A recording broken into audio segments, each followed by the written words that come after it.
الرحیم وبہ نستعین والصلاة والسلام علی سیدنا محمد وعلی آلہ وصحبہ اجمعین۔ آج ہمارے شہر کے لیے بہت ہی رنج و الم اور صدمے کا وقت ہے کہ شہر عزیز کے بہت ہی مشہور اور مقبول عالم دین، ہم سب کے استاذ اور پورے شہر کے روحانی اور علمی سرپرست حضرت مولانا قاضی عبدالاحد اظہری صاحب فجر کی نماز کے وقت اللہ کی جوار رحمت میں حاضر ہو گئے۔ قاضی صاحب کو اللہ تعالیٰ نے لمبی مدت تک خدمت دین متین کا موقع عطا فرمایا۔ 50 سال سے زیادہ انہوں نے معہد ملت میں تدریسی خدمت انجام دی۔ ملکی سطح پر ان کا تعارف اور خاص پہچان تھی۔ آل انڈیا اسلامک فقہ اکیڈمی کے وہ نائب صدر تھے۔ اسی طرح مسلمانوں کے سب سے متحدہ اور مشترکہ platform All India Muslim Personal Law Board کے رکن تھے اور 1972-73 سے مسلم پرسنل لاء بورڈ کے کاررواں میں شریک رہے۔ حضرت قاضی صاحب نے ہزاروں شاگردوں کو پڑھایا، تحریر و تقریر کے ذریعے ملت اسلامیہ کی رہنمائی کی، عیدگاہ پر ہزاروں افراد کی امامت فرمائی، تقریباً 50 سال سے زائد عرصے تک تراویح میں قرآن مجید سنایا۔ اللہ تعالیٰ نے انہیں بڑی صلاحیتوں سے نوازا تھا۔ آج اللہ کی جوار رحمت میں حاضر ہو گئے۔ یہ ہمارا پورے شہر، پوری ملت اسلامیہ کا بہت بڑا ناقابل تلافی نقصان ہے۔ دعا ہے کہ اللہ تعالی حضرت قاضی صاحب کی مغفرت فرمائے۔ تمام شہریان سے میں گزارش کرتا ہوں کہ آپ سب حضرت قاضی صاحب کے لیے مغفرت کی دعا بھی فرمائیں اور رمضان کے اس مبارک مہینے میں ان کے لیے ایصال ثواب کا اہتمام کریں۔ وآخر دعوانا الحمد اس طرح نہیں چلی ہے، یہ مدارس اس طرح نہیں چلے ہیں۔ ان مدارس کی جڑوں میں ہمارے اکابر کا خون ہے۔ یہ مادر علمی یوں اس کے بر کو ثمر نہیں لہلا رہے ہیں۔ یہ حضرت مولانا عبدالاحد اظہری صاحب، انہوں نے اپنی ساری زندگی اس ادارے کو دی ہے۔ میں کہتا ہوں ڈھونڈ کے لاؤ اس شخص جیسا کوئی شخص جو نازل ہونے کے بعد مدرسے کو 20 گھنٹے کا وقت دیتا ہو، سائیکل سے مدرسہ آتا ہو، سائیکل سے اپنے گھر واپس جاتا ہو۔ جس حیثیت کا یہ شخص ہے، اگر کسی دوسرے علاقے میں ہوتا تو لوگ اس کو پلکوں پہ بٹھاتے، لیکن افسوس کہ ہم نے قدر نہ کی، ہم نے ان کی عظمت نہ پہچانی۔ آج بڑھاپے میں ہم 100 طرح کی بات کرتے ہیں کہ یہ ایسے ہیں، وہ ویسے ہیں۔ خدا کی قسم ترتیب کرنے والے ان کے پیر کی دھول کے برابر نہیں۔ خدا تعالیٰ نے کیسے کیسے اکابر و اسلاف ہمیں عطا کیے، کیسے بزرگان دین عطا کیے، پوری زندگی جنہوں نے لٹا دی۔ اس وجہ سے یہ مادر علمی کا امتیاز ہے کہ یہ تابندہ ستارے کی طرح پورے ملک میں روشن اور منور ہے۔ یہ قربانیوں کے بعد مرحلے آئے۔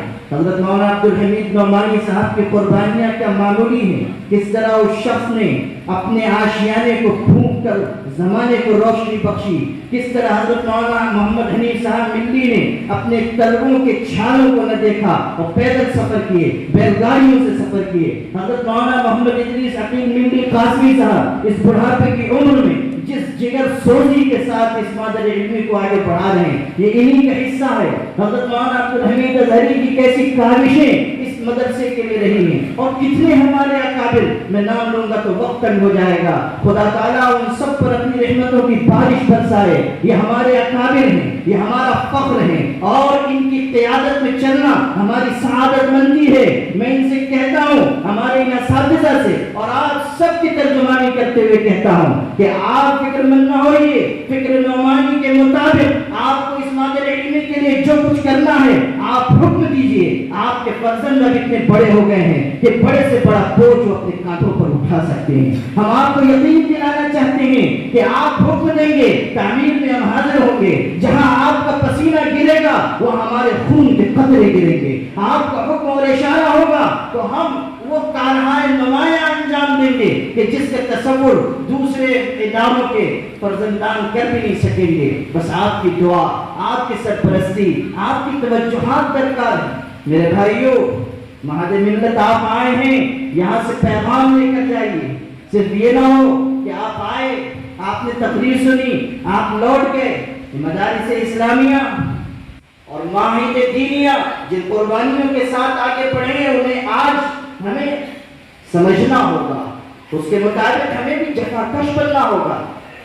کل آسانی کے راستے پہ نہ چلیے، آرام پسندی کے راستے پہ نہ چلیے، 10-20 لوگ ماننے لگ جائیں تو کبر و غرور کے راستے پہ نہ چلیے، اپنے اندر تواضع لائیے۔ ہمارے اکابر کا ورثہ تواضع ہے، فروتنی ہے، جھک جانا ہے، عاجزی اختیار کرنا ہے۔ میں آپ کو کیا کیا سناؤں؟ آل انڈیا مسلم پرسنل لا بورڈ جس وقت بن رہا تھا، خدا تعالیٰ میرے مرشد کی قبر کو نورانی بنائے اور ان پر رحمتوں کی بارش برسائے۔ انہوں نے کتنی امانتیں میرے سینے میں منتقل کی ہیں۔ فرمایا کہ جس وقت بورڈ بن رہا تھا، میری نگاہوں کے سامنے بورڈ بنا ہے، میں ان قربانیوں کو جانتا ہوں، میں اپنے والد کے گرم بہتے ہوئے آنسوؤں کا شاہد ہوں، میں نے ان کی تواضع اور انکساری دیکھی ہے۔ جس وقت تمام مساجد کو جمع کرنے کی بات تھی، مولانا برہان الحق رضوی جبل پوری ان کو خط لکھا گیا کہ آپ بمبئی میں آئیے اجلاس میں۔ وہ اہل سنت والجماعت کے بہت بڑے عالم تھے، مولانا احمد رضا خان کے شاگرد اور خلیفہ تھے، مگر انہوں نے جواب نہیں دیا۔ دوبارہ خط لکھا گیا، جواب نہیں دیا۔ سہبارہ خط لکھا گیا، جواب نہیں دیا۔ تب ہمارے دو بڑے عظیم بزرگ، دو عظیم خانوادوں کے چشم و چراغ، ایک حضرت مولانا سید منت اللہ رحمانی جو خانواد نبوت کے تھے، جو خانواد شیخ عبد القادر جیلانی کے فرد تھے، وہ اور حکیم الاسلام قاری محمد طیب صاحب دونوں سفر کر کے جبل پور پہنچے۔ ان کی مجلس لگی ہوئی تھی، چپل جوتے رکھنے کی جگہ دونوں بزرگ بیٹھ گئے۔ کیسی تواضع اور فروتنی ہے۔ جب مجلس ختم ہوئی، لوگ قطار میں لگ کر مصافحہ کر رہے تھے، انہوں نے بھی قطار میں لگ کر مصافحہ کیا۔ اجنبی چہرے تھے۔ مولانا برہان الحق نے کہا آپ لوگ کون؟ تو مولانا منت اللہ نے کہا میں منت اللہ رحمانی ہوں، منگیر سے آیا ہوں۔ قاری طیب نے کہا میں محمد طیب ہوں، دارالعلوم دیوبند سے آیا ہوں۔ نام تو سب جانتے تھے۔ انہوں نے اکرام کیا، کہا کیسے آنا ہوا؟ تو قاری طیب صاحب نے اپنی ٹوپی اتار کر ان کے قدموں پر ڈال دی اور کہا کہ میں اس ملک میں تحفظ شریعت کی بھیک مانگنے آیا ہوں، تحفظ شریعت کی بھیک مانگنے آیا ہوں۔ بس وہ رو پڑے۔ انہوں نے ان کی ٹوپی اٹھا کر بڑے اکرام سے ان کے سر پر رکھی اور کہا کہ مجھ کو کچھ تردد تھا، کچھ معاملات تھے، میں نہیں آنا چاہتا تھا، لیکن آپ کے اکرام اور تواضع کے بعد اور اس منظر کو دیکھ لینے کے بعد اگر میں نہ حاضر ہوا تو خدا تعالیٰ کے ہاں مجرم سمجھا جاؤں گا، میں ضرور حاضر ہوں گا۔ پھر وہ تشریف لے گئے اور اتحاد ملت کا وہ ادارہ بنا جس کو آج دنیا اور انڈیا مسلم پرسنل لا بورڈ کے نام سے جانتی ہے۔ میرے بھائیو، آپ کی ایک زرین تاریخ ہے، میرے بھائیو آپ کی تاریخ عزم و عزیمت کی تاریخ ہے۔